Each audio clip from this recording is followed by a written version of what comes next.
Okay, so hey guys, and welcome back to another Axel 72 video, and in today's video I'm going to be giving my prediction for the Stephanie Han versus Holly Holm rematch. And so if you are new around here and you haven't yet subscribed, please do so, like the video if you do indeed like the video, and feel free to join the Patreon as well. You can request any kind of combat sporting related content and I'll try my best to get out there for you guys. I appreciate all the support in which I've had with it so far, and of course the link will be in the description. Let's get straight into this one. I'm going to be speaking about 4 fights on this card because, like every MVP show that they're putting on at the moment, they're stacking out the whole card with quite a few world title fights, and if not recognisable women fighter names elsewhere on the undercard as well. Again, they've done that here. So 4 fights, 4 world title fights is what I'm going to be speaking about. But we will be starting off with the main event.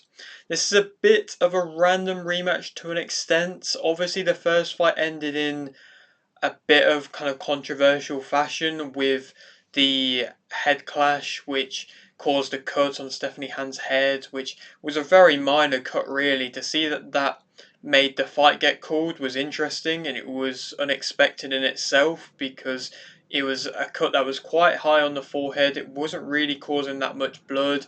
Obviously, you kind of take the doctor's word on it, but you would have expected the fight to have carried on with that. So again, you can understand to that extent why we've got the rematch, but Holm was losing the fight. She was losing it quite obviously, I would say, in my opinion, and there wasn't really that long left in the fight for her to be able to get the rounds back because the fight got called in the 7th round.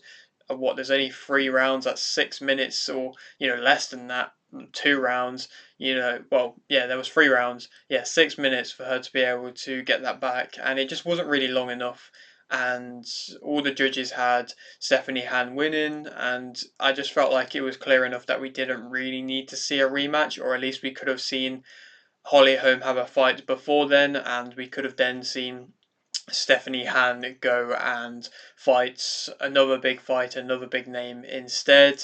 Again, she might have actually chosen to have this fight instead of fighting somebody like a Caroline Dubois or an Elif Turhan because of the risks that is involved with that fight, and the fact that having a fight with Holly Holm as a rematch, she now knows that she can beat her because of the fact that she's shown that she was she was beating her in that first fight, like I say, clearly. And again, I think that confidence that she had, and also the fact that Holly Holm is still a big name coming from the UFC, and knowing that she'll be able to have a main event slot this time, it's hard to turn down. I'm sure she's getting, for this rematch, better money than what she got in the first fight. So again, it makes sense as to why they're trying to make, why they have made this fight again, and why Han has accepted it. I don't think that there was gonna be a rematch clause in that fight the first time around, so I think it was kind of an optional. We have this rematch here for you. You can take it, or you can move on, and we can wait around and then maybe make a fight with Dubois again. Like I say, it makes sense. But Han did surprise me with her level in that first fight. I did think that she actually would lose to Holly Holm, but again, it was a good disciplined showing performance where she showed a bit more versatility to an extent to her game, and showed that she could nullify Holly Holm's on-rushing attacks, obviously to an extent, until she just got headbutt for another time, and it was just kind of one time too many. But she did show that she was kind of that true champion level, and that she is a certified world level type of fighter, because Holly Holm was going to be the toughest test that she'd had to date. It was also, of course, going to be the biggest name test in which she had to date. Obviously, you would say that there is better names in skill wise around in the lightweight division to really prove that she can go on to become the best name at lightweight. She has a long way to go, but for now, she has proved that she's a solidified champion. So again, that's something. And Holm obviously is a big name, so that's probably why she's been put in this fight. Obviously, it's quick with her returning back to get this fight again. It's only kind of been 4 months since the first fight. Obviously, her name value has also probably helped make the fight again, with the fact that it's in a main event now, even though it's kind of been classed as 2 main events with her and Amanda Serrano. That fight, I'm pretty sure, was announced before the Serrano fight, so they were preparing just for this fight to be a main event.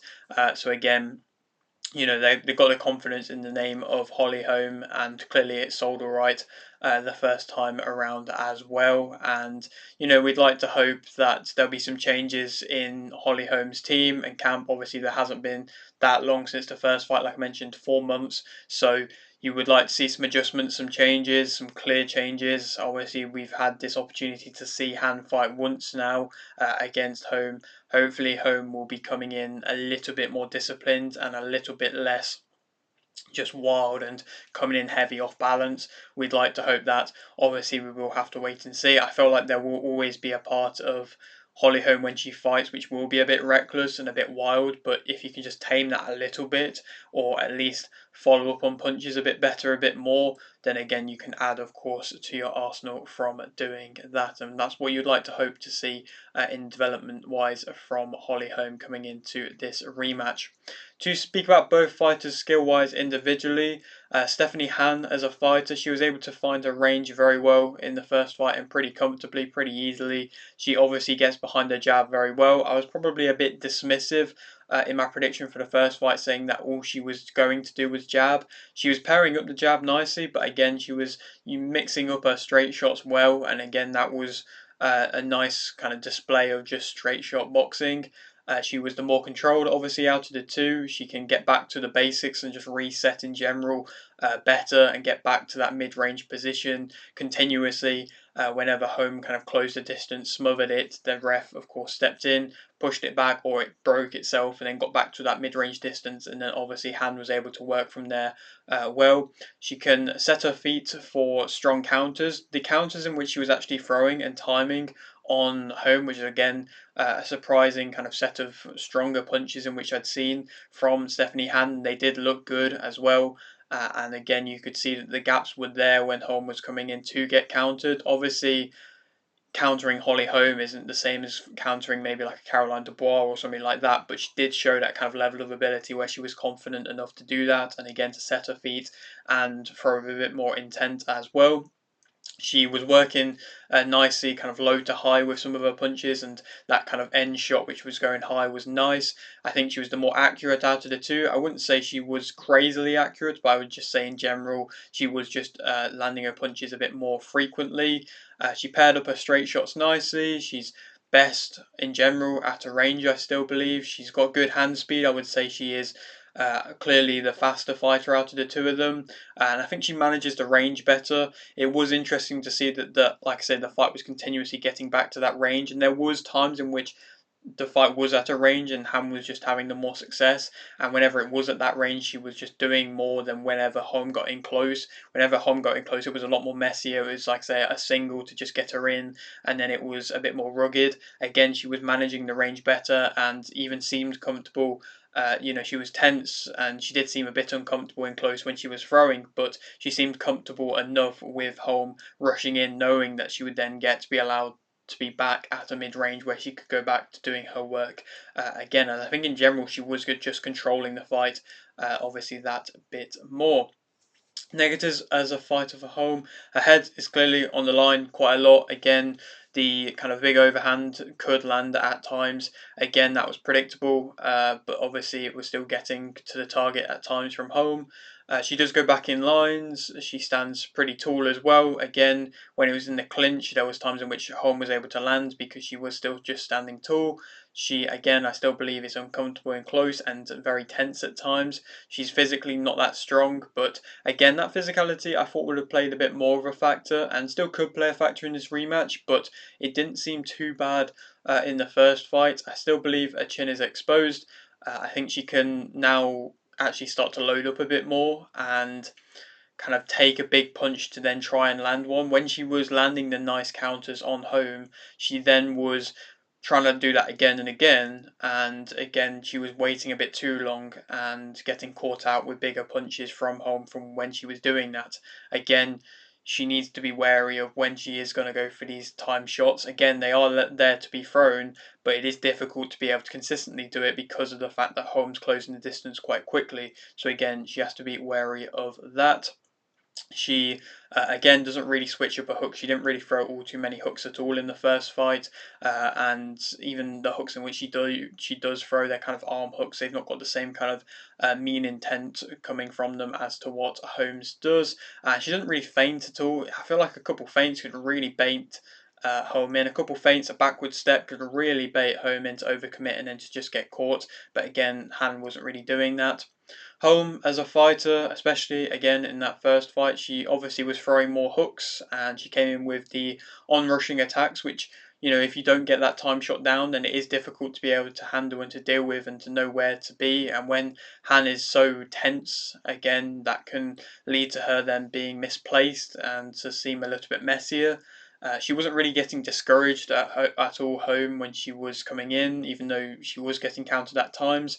She was ducking down to the side and then kind of following over herself with a big overhand, which again does lead to more power. And she definitely wasn't afraid to commit the bigger punches. Like I say, she was able to close the distance pretty quickly as well. There was times where she was able to circle around on the back foot pretty nicely. And again, defensive movement overall wasn't the best, but again, there was moments where she was able to circle around and that was all right. And at times also when she was coming in, she was trying to come in and then roll with the punches. Again, it didn't work a lot of the time, but there was times in which she was kind of getting underneath the straight shots of Han, and if she can do that more, and then maybe coming over with another overhand after that, that could lead to her then having a bit more success. Negatives about her, I think she's, you know, uncontrolled. She rushes in uncontrolled. She squares up a lot, which can really lead to her being off balance.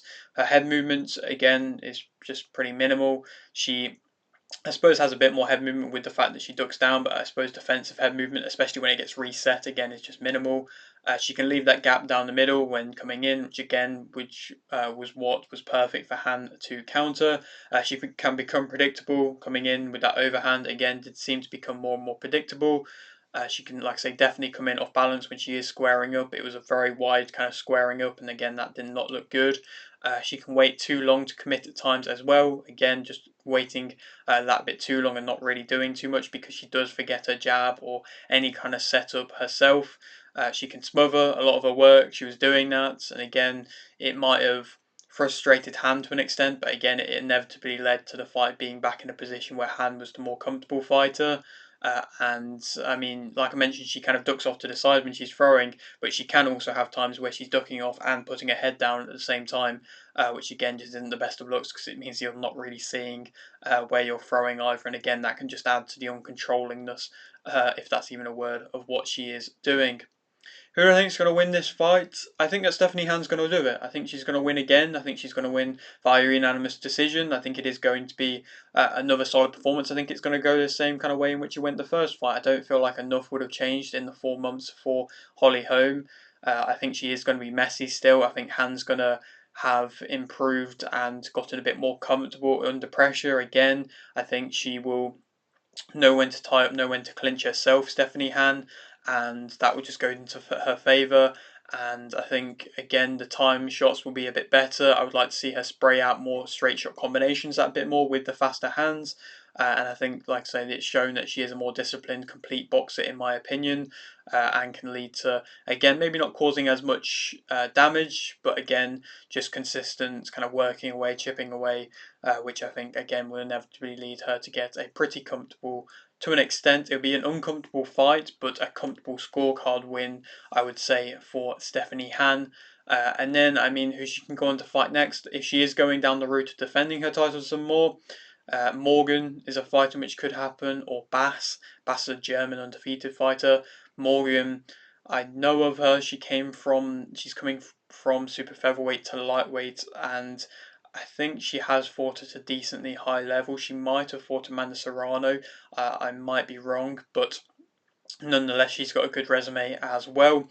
And if not, then she wants to go down that route of actually fighting and becoming an undisputed champion. Then the Caroline Dubois fight. I'm sure Caroline Dubois would not, you know, be ducking away from any kind of fight like that. It wouldn't be as big of a fight, I would assume, as to that of Dubois and Terry Harper, but it could be made in America, and that could be again another way to get the hype around Dubois in America if she's able to win that fight. But again, it would be Stephanie Han testing herself at a high level. And obviously, taking this fight the first time around was a risk in itself. So if she's willing to take them risks, then a Dubois fight for her to be on the route and put a belt on the line to become undisputed, it would be exciting. It would be interesting. It would be something in which I'm sure the fans would be interested in as well.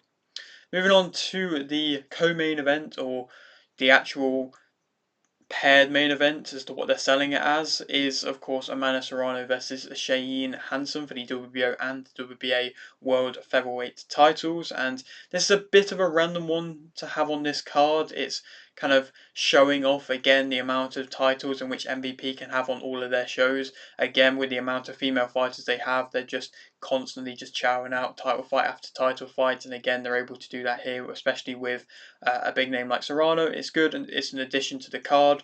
Again, maybe the card wasn't selling as well, or again just having a name like Amanda Serrano will elevate a card, and again that will be exciting as well. Serrano actually did seem to call for this fight because she wanted to fight in Texas, in El Paso. Again, is that narrative to say that MVP weren't the ones trying to force this fight to get a bigger name on the card, or was it actually Serrano was calling for this one? I don't know, but nonetheless, she's got this, and now, technically she's swapping around what happened in her last fight, her last card. Obviously, she fought Tellez, and the Han home fight was on the undercard of that fight, whereas now it's swapped round, and Serrano's now on technically the undercard, even though they're selling it as two main events of the Holm Han rematch, which is again interesting, bit of a dynamic there, I suppose, to an extent. I know that Amanda Serrano is trying to break Christy Martin's record of the most KOs for female fighters, so maybe that's another reason as to why she's trying to take these fighters who have decent on paper records, but again aren't really that known in the names. Again, that could be another reason as to why she's trying to do that. She didn't really look like she had Rena Tellez hurt at any point. At more points, it looked like Serrano was actually damaged in the way of actually showing visible damage. Obviously, Serrano won that fight against Tellez, but she didn't look like she, like I say, really hurt Tellez at any point to go along and get that KO. So again, it will be interesting to see if she is and has still got that kind of level to be able to go out and really damage opponents. Obviously, she has fought at a higher weight, so her coming back down and fighting on paper lower level opposition, she should have that. But again, also the wars in which she has had against, not just Katie Taylor, but even Erica Cruz in the past as well. Again, I would imagine that has possibly taken a little bit out of her as well, and she probably wants or resorts to at times just kind of coasting in fights a bit as well, especially when she knows that she is a level above her opponent. Serrano obviously looked good and won pretty clearly against Tellez. She's now down obviously at a more natural weight for herself, down at featherweight. It doesn't seem like there will be a fourth Katie Taylor fight, with Katie Taylor looking like she's going to be retiring after one more fight. Again, it could be a fourth fight in Ireland, but it might not be. Again, they could go down a different route, but maybe they might do that again. Again, I'm not really too sure. So it will be interesting to see if Serrano is just going to continually keep having these type of fights where she's just against on paper all right records, but again names in which nobody has really kind of heard of, or if she's going to go after the big names, because at featherweight there's a lot kind of going on at the moment. Obviously Tiara Brown's a good name, but at the same time Ellie Scotney is moving up from being undisputed at super bantamweight. Obviously it's a shame we didn't get the Sky Nicholson fight, but Scotney's moving up, so you could imagine there could be a big fight there to be made. I'm hearing that Scotney might be fighting Tiara Brown in her fight when she's moving up. That would be a good fight, and then the winner would have to fight Serrano would be great. But again, I don't know if Serrano is going to want to do that, or it could be a possible retirement fight if she does perhaps lose, or if she wins. Again, it's a great name to have on her resume, either of them two fighters. If not, you could also look at someone like a Nina Meinke as well, who's becoming a bit of a good defending champion who was meant to, of course, fight Amanda Serrano anyway. So again, that could be a way to become a unified champion. So there is routes to big fights and become a champion in, a unified champion for Amanda Serrano, which perhaps might not be the most difficult. Again, you would say the Nina Meinke one perhaps might not be incredibly tough. It would be tough, but it might not be as tough as somebody like an Ellie Scotney. So again, We will have to wait and see if she just stays down this route or if she wants to go and become unified or not. Obviously, we don't really know what to expect from Hanson. She isn't a big name and hasn't really been bought in to be a big name. Again, like I mentioned, she's kind of been bought in as a co-main event slot to just kind of make Amanda Serrano on paper look good. She does look like she gets a lot of stoppages herself on her resume. She doesn't seem like she's fought the best of opposition, really. She's had one of her bigger fights on paper last time out, again against an opponent in which I don't really know. But again, past that, all the other fighters on her resume aren't really the best. And then, she is 9 years younger than Amanda Serrano. That's something. She's 28, whereas Serrano's 37 now. So again, there will be kind of some possible element there where the age might catch up to Serrano to an extent. That might be also a reason as to why she isn't getting the same kind of stoppages anymore. I don't really know, but again, that's kind of all you can really say about Cheyenne Hanson. I mean, she's not a bad fighter, Hanson. She can definitely be defensively sound. At times, she'll come in and kind of come out with her punches and try not to get caught, and she'll come in with her hands high as well, which again is good. She's not really too reckless either, so again, that could play into helping her not get caught all too much in this fight. But I do feel like she'll struggle to get her jab through and to have an effect with it. I think Amanda probably can keep a distance behind her jab, even if it might be a shorter jab than that of Hanson's, and she can keep the pressure on. And I just don't feel like Hanson will be as used to, just as comfortable fighting on the back foot as to that of the sort of pressure in which Serrano will put on her. And again, I think it's just going to be too much for Cheyenne Hanson, so I am going to say that Amanda Serrano is going to win via unanimous decision. Again, I think she's going to just try and coast through this fight. Obviously, that's not anything you ever really want to recommend, but Hanson has that power. Perhaps she can drag Serrano into a bit of a war, but again, from what I have seen from Hanson, she can be a little bit just wary at times and not doing as much as maybe she should be doing, or like I say, just getting a bit too wary and too respectful to an extent of her opponents. And if she's respecting the lower level of opponents too much, you would say she would definitely be doing that to Serrano, and Serrano will just eat that up with constant pressure and just a good output throughout. So again, I think it's going to be a pretty comfortable victory for Amanda Serrano. And then, like I mentioned, who she can fight: Scotney. If Tiara Brown and Scotney do fight, then that. If not, she can even welcome up Scotney into the division. That would be exciting. Erica Cruz is still an option. That would still be interesting. I would still watch that rematch. Obviously, that was meant to happen instead of Tellez in Serrano's last fight. So again, that could be made into a fight. Or Nina Meinke, like I mentioned as well, another world champion to go for unifications. Moving on now to speak about the third world title fight on this card, and that is Desley Robinson versus Mary Spencer for the IBF and WBO World Middleweight titles. Obviously, this isn't the fight to make in the division against a Spencer who is coming off a clear, quite brutal beating to Michaela Mayer, really. But we did see something similar happen with Lainey Daniels when Lainey Daniels fought Daniela Perkins.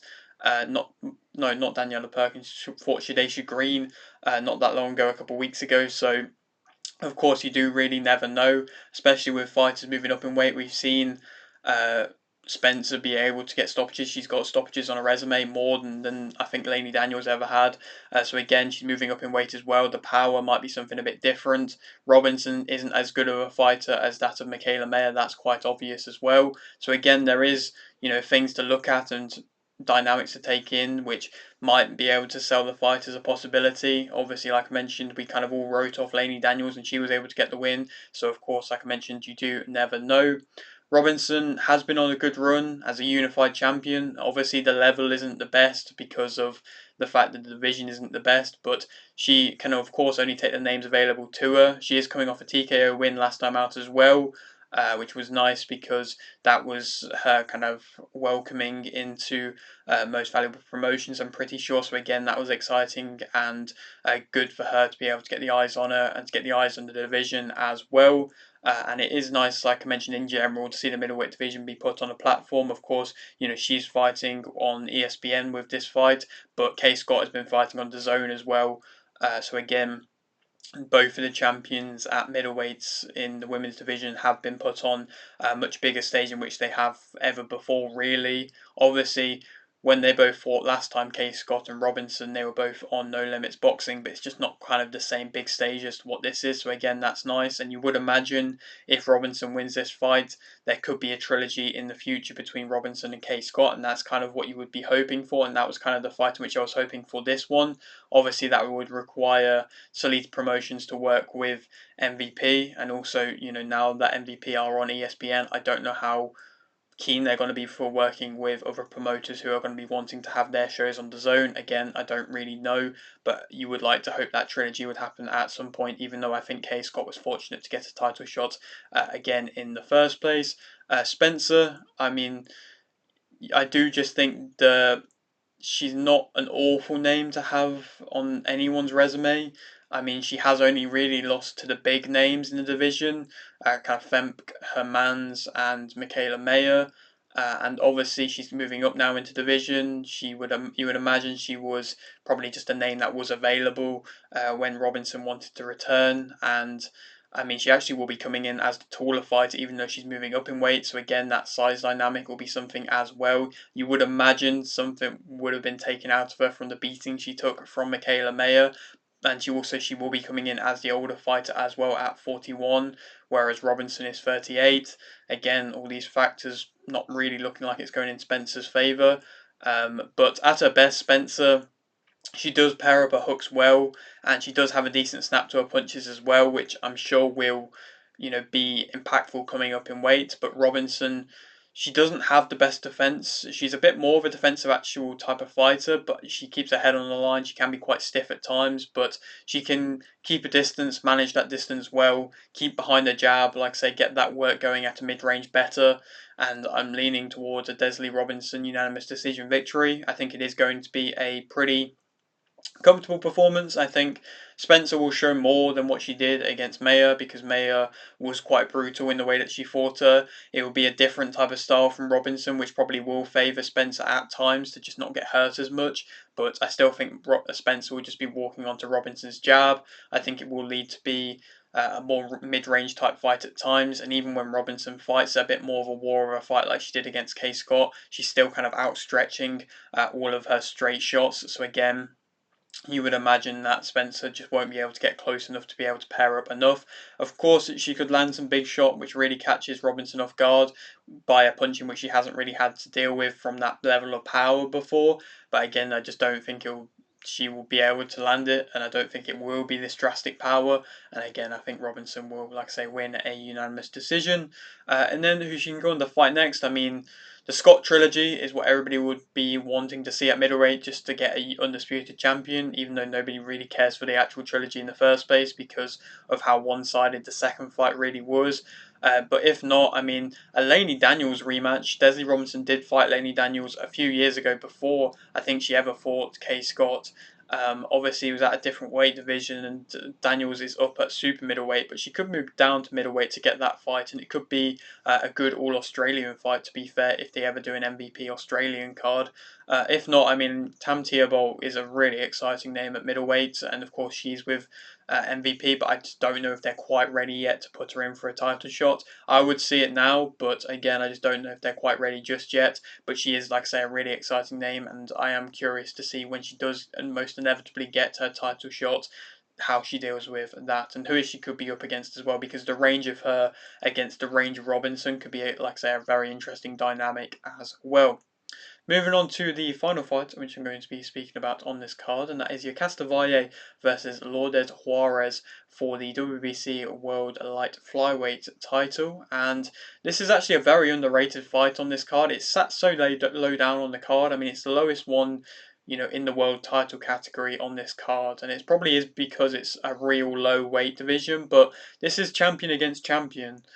Even though it's not a unified fight, it's not a unification fight, but Yokasta Valle is a minimum weight world champion. I don't know if that's going to be stripped with her having this fight, but she is a world champion, and she has been a unified world champion at this weight division. Juarez is the champion who has been a champion for a while now, or at least she has been fighting for world titles for a while now as well. So again, it's a real actual good clash, which will be very interesting, and I think actually could have the capabilities to be kind of fight of the night with two real kind of similar to an extent styles, which will definitely go back and forth and definitely be entertaining.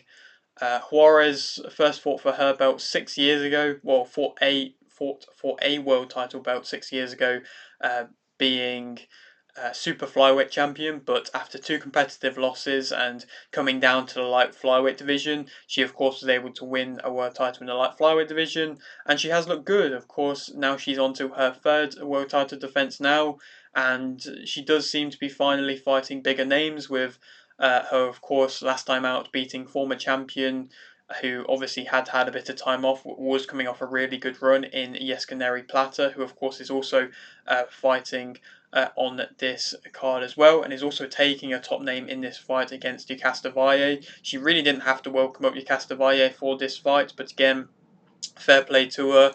She's one of the fighters, like a few fighters who MVP have started to now work with, where they've been coming from kind of South America, and they've not really been fighting a tremendously high level of opposition, but do have been able to pick up a world title.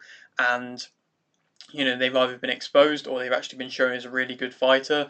And Juarez obviously showed a real good skill level to be able to beat Yeskaneri Plata. It was a very competitive fight, and I think she was quite fortunate to get the decision. But still, she showed enough difference to be able to win the fight. And obviously there could be a rematch down the line between them two. But again, we of course are seeing Neri Plata fight on this card as well. So again, maybe they're building a narrative for a possible rematch. But of course, like I mentioned, she has to get through this very tough fight first in Yokasta Valle. Valle has been welcomed up back into the light flyweight division, in which she once, like I mentioned, was unified champion 4 years ago. I think she only ever fought for them belts unified once. She unified it and then moved back down, I'm pretty sure, to minimum weights, and she has seemed most comfortable at minimum weight and has been most dominant there. She is the current WBC minimum weight champion. Again, like I said, I don't know if that's going to get stripped, but she is a big name and someone who has been fighting for world titles for 10 years now, which again is very impressive, and has only ever really lost to the best. I mean, she lost to Tina Ruperich. She had a loss before that, again, against a world champion, but not, as notable as a name as Tina Ruperich or Sinisa Estrada was. But, she's only 33 as well. Juarez is 39. She's the more experienced fighter, Juarez, but Valle has been fighting at a higher level for longer and has fought, you would say, better opposition for longer. Again, only 33 years old. Even if she loses this fight, you would imagine she could go back down to minimum weight and become a world champion again, or keep her world title going and that run going. So her being with MVP is really good. When she was with Golden Boy, I feel like they weren't pushing her enough. They have Gabriela Fundora, and they do seem to be pushing her a lot better than that of what they ever were Yokasta Valle. So it is nice to see that even though she's low down on this card, she's going to be more visible still as a fighter and still pushed a bit more, and I think a bit better as well, and are still getting good world title, like I say, just really exciting world title fights as well. Obviously, Golden Boy got the Yokasta Valle versus Estrada fight, but again, that seemed to take a lot of effort to do that in general. So again, this seemed to be a pretty easy one to make for MVP. I think it's inevitable that this fight will be won by who lands cleaner in exchanges, where they're both going to war. Both of these women will throw a lot, and I thought Juarez, like I mentioned, was kind of fortunate to get the decision over Plata. I felt like Neri Plata was landing a bit stronger in what she was throwing, but she did offer moments where she was offering something different with her footwork. She was trying to do a bit of like a shuffle at times, which again was something a bit different, and she was kind of throwing the odd nicely placed punch where she was actually kind of ducking and coming in with a punch and actually moving it then the angle a bit, which again, if she's doing that on Yokasta Valle, that could definitely catch Valle out and look a lot cleaner on the eye than some of Valle's work. I mean, Valle has always been a fighter who will throw a lot and will throw all over with her punches. I think she will keep a bit more of a range than that of Plata did. Again, the fight with Plata was very much in the phone box, a phone booth, whereas I feel like Valle, that fight could be in close at times as well, but she will use the whole reach of her combinations. Again, it's quite a unique style, and it is a difficult one to get in close with her all too often. I think she can also add a bit more with some of her longer shots as well. She'll throw a longer shot and then keep her hand out and then kind of throw it again as a bit of a shorter shot where she's just kind of not putting a whole effort into it, but again still is able to land with it. I don't feel like she's the most powerful of punches, but I don't feel like Juarez is the most powerful of punches either. I am leaning more towards a Yokasta Valle majority decision win. I think it's going to be a competitive fight. I think it's going to be a back and forth fight. I think Juarez, like I say, will show moments of something a bit different, which will be exciting. But I think the range of Yokasta Valle and perhaps a bit more of a punching all over from Yokasta Valle will just lean more into her favour. Like I mentioned, I felt she was fortunate to get the decision over Neri Plata, and I don't feel like she's going to get that fortune here to be able to get the decision here. Again, I think Yokasta Valle has proven a bit more at a consistently high level that she can, win these type of fights, even though she has had more. I think she's had more losses, or just actually no. I think she's had more recent losses than that of Juarez, but still, like I say, nonetheless, I am still leaning more towards a Yokasta Valle win in a close fight, which could be rematched again. That wouldn't surprise me if it's a really competitive war, which it could be. It could be made into a rematch.